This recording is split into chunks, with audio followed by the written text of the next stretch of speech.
Merhaba arkadaşlar, nasılsınız? Umarım iyisinizdir. Ben iyiyim, merak etmeyin. Yaklaşık bir aydır video çekmeyince bayağı bir merak edenler olmuş. Kimisi İran'da bizim sınır kapısı kapatıldığı için İran'da kaldığımı zannetmiş ya da İran'da virüs kaptığımı düşünenler olmuş. Ya da herhangi bir ülkede işte karantinaya alındığımı ya da herhangi bir yerde öldüğümü düşünenler de var. Bir sürü, o kadar çok yorum ve haber gördüm ki hakkında yapılmış. O yüzden böyle video çekmek istedim. Özellikle beni merak eden, düşünen, bana mesaj atan herkese çok teşekkür ederim. Eksik olmayın. Okulumda beni arayıp soruyor olmanız beni gerçekten mutlu hissettirdi. Ama bir yandan da dünya bu kadar felaketlerle boğuşuyorken benim videoyu çekmeme nedenlerinden birisi oldu. Biliyorsunuz ta İran'daki o durumlardan başlayan ve dünyanın her yerindeki felaketler, Avustralya'daki yangınlardan tutun da ülkemizde olan depremler, ardından dünyaya kasıp kavuran virüs, bu koronavirüs hakkında zaten bu videonun konusu da o olacak. Bayağı bir ortalık karıştı.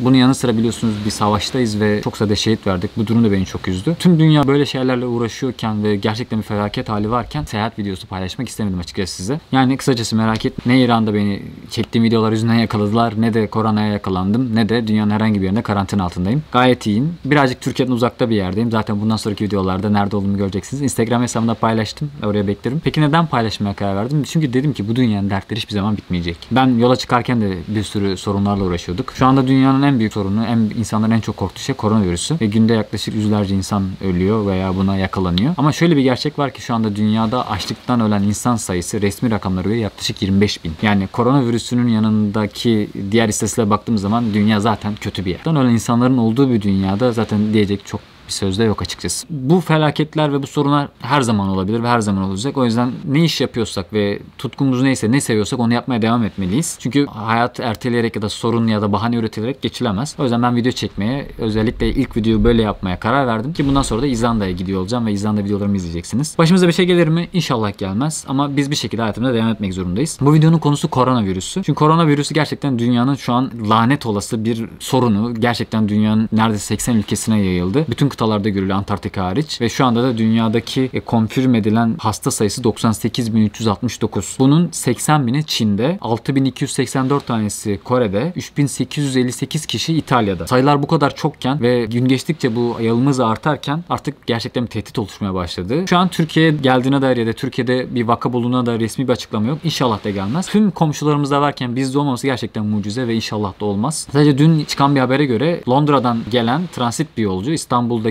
Türk Hava Yolları uçağına binip Singapur'a gittiğinde Singapur'da koronavirüsü tespit edilmiş. Fransız bir yolcu zaten. Yani bu İstanbul'da olduğu anlamına gelmiyor ama Londra'dan İstanbul'a gelip İstanbul'dan Singapur'a giden bir yolcu da tespit edilmiş. Daha önce başka birkaç ülkeye daha olmuştu. Şu an Türkiye'den resmi bir açıklama yok dediğim gibi. Umarım da olmaz. Neden bu kadar kaygılıyım? Çünkü dünyaya gezen birisi olarak ve dünyanın her yerine yayılmış bir virüsün beni gerçekten tedirgin ettiği bir durum. Umarım bir şey gelmez başımıza. Umarım kimsenin canı yanmaz bu kadar ve umarım daha ucuz atlatırız. Şu anda 100.000'e yakın konfirm edilmiş hasta sayısı var. Bunun yarısı iyileşti.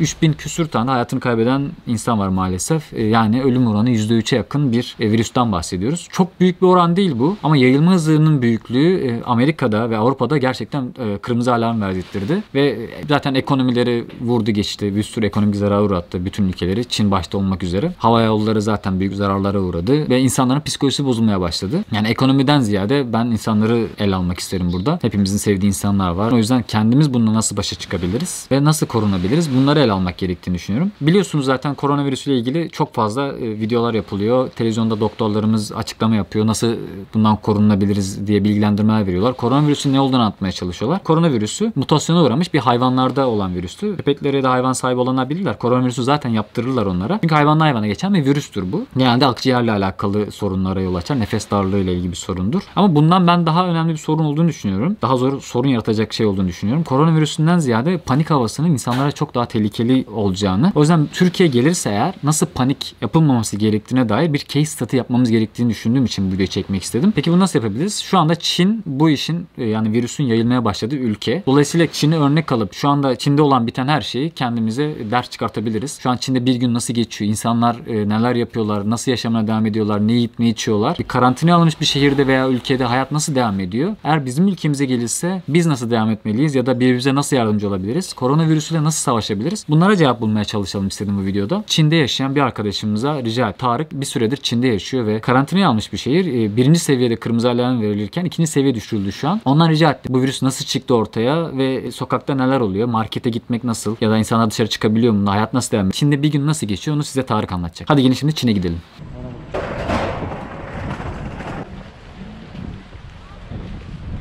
Merhaba Emre ve Emre'nin takipçileri. Çin'den hepinize selamlar. Ben Tarık. Ben 4 senedir Çin'de yaşıyorum arkadaşlar. Burada İngilizce öğretmeniyim. Zhejiang eyaletinin Hanzhou kentinde yaşıyorum. Ve bildiğiniz gibi arkadaşlar bu Wuhan'dan çıkan bir koronavirüsü salgını var. Bu Çin'de başladı. Ve ne yazık ki şu anda bütün dünyaya yayılmış durumda neredeyse. Şu anda Türkiye'de bir vaka yok bildiğiniz gibi. Olmaz, umarım gelmez. Ama bu da gelmeyecek demek değil. Bu arada şöyle bir maske taktım arkadaşlar. Aynı zamanda yürüdüğüm için birazcık zor oluyor. Ama anlatmaya çalışayım. Başta Wuhan'dan çıktı bu virüs, bir et balık pazarından. Birçok kişi hasta oldu orada. İlk başta çok fazla önemsemediler bu durumu. Sadece bir dedikodu zannettiler. Hatta bir tane doktor, Li Wenliang diye bir tane doktor, bu virüs yüzünden kendisi de hayatını kaybetti. Eğer önemseseler bu kadar yayılmazdı. Ve bu virüs ortaya çıktığında Çin Yeni Yıl arifesiydi. Ve biliyorsunuz arkadaşlar Çin'de Ocak-Şubat aylarında Çin Yeni Yılı oluyor. 2 hafta sürüyor ve bu Çin Yeni Yılında insanlar sürekli memleketlerine tatile gidiyorlar. Yani her Çin Yeni Yılında ortalama 450 milyon kişi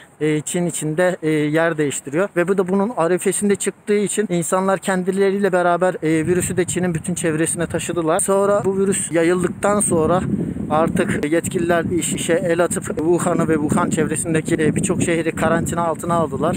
Son bir aydır fazla dışarıya çıkamıyorduk. Dışarıya çıkma yasağı vardı. Sabah 6'dan akşam 6'ya kadar her 2 günde bir kez markete çıkabiliyorduk. Ve akşam 6'dan sabah 6'ya kadar binaların kapıları kilitleniyordu ve dışarıya çıkılmıyordu. Şu günlerde hatta dün benim bulunduğum eyalette 1. seviye olan acil durum 2. seviyeye çekildi. Yani biraz daha rahatladı. Ama bundan en çok etkilenenler yaşlılar.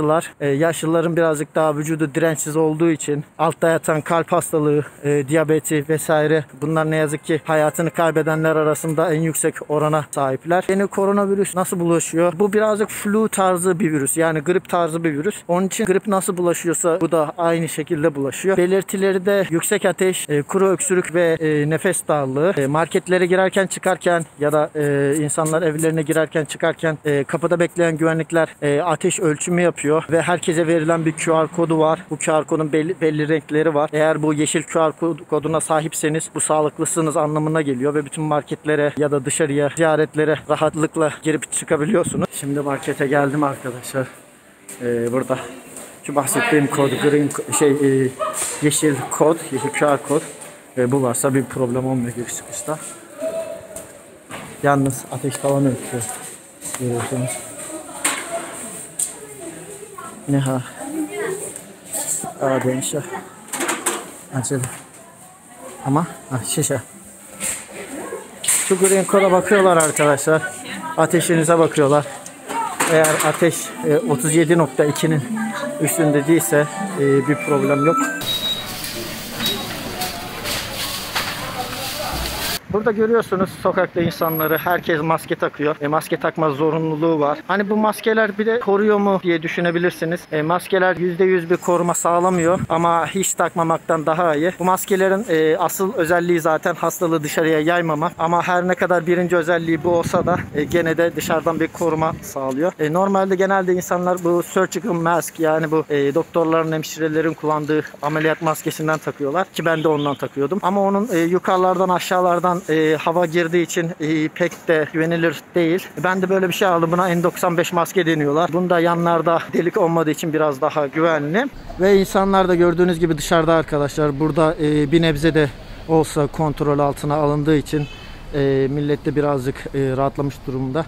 Şu anda zaten iş dönüş saati. Millet işten eve döndüğü için böyle. Şimdi geri gideyim. Motorumu alayım. Sonra beraber bir markete gidelim. Bu marketlerde durum ne? Ve size bu güvenlik olayını göstermeye çalışayım. Apartmanlara, sitelere girerken de aynı şey oluyor. Dediğim gibi arkadaşlar. Green kodu gösteriyor. Bu yeşil kodu gösteriyoruz.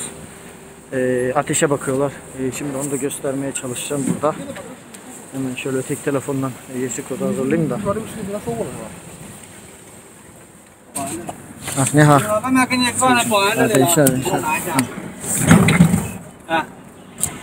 Arama.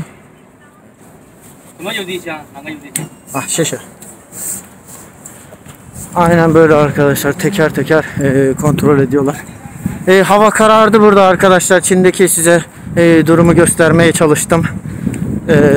Burada bahsettiğim gibi olaylar birazcık daha yoluna girmeye başladı.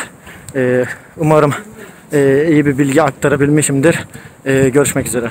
Ve Tarık'ın anlattıkları da böyleydi. Çin'de bir gün nasıl geçiyor, onun kendi yaşadığı eyalette durum nasılmış az çok görmüş olduk. Gördüğünüz gibi sokakta insanlar sürekli birbirinin ateşini ölçüyor. Ve alarm seviyesi birinci seviyeden ikinci seviyeye düşmüş durumda. O yüzden insanlar sokağa çıkıp alışveriş yapabiliyorlar. Kimi yerlerde restorana çok girilmese de markete girilebildiğini falan gördük. Bizi bilgilendirdiğiniz için teşekkür ederim Tarık. Umarım sağlıcakla kalırsın. Umarım videoyu izleyen herkes sağlıcakla kalır. Bir sonraki videolarım İzlanda'dan gelecek. İzlanda'ya gittiğimin yolculuğunu göreceksiniz. Elimden geldiği kadar İzlanda deneyimimi sizle paylaşmaya çalışacağım. Bu arada arkadaşlar aşağı iş ilanı bıraktım. Video editörlük işinde uzman olan video editör arkadaşı arıyorum ve onun dışında başka iş ilanları da var. Umarım beraber çalışma fırsatı buluruz. Aşağı bırakacağım linklere bakmayı unutmayın. Şimdilik görüşmek üzere. Kendinize iyi bakın.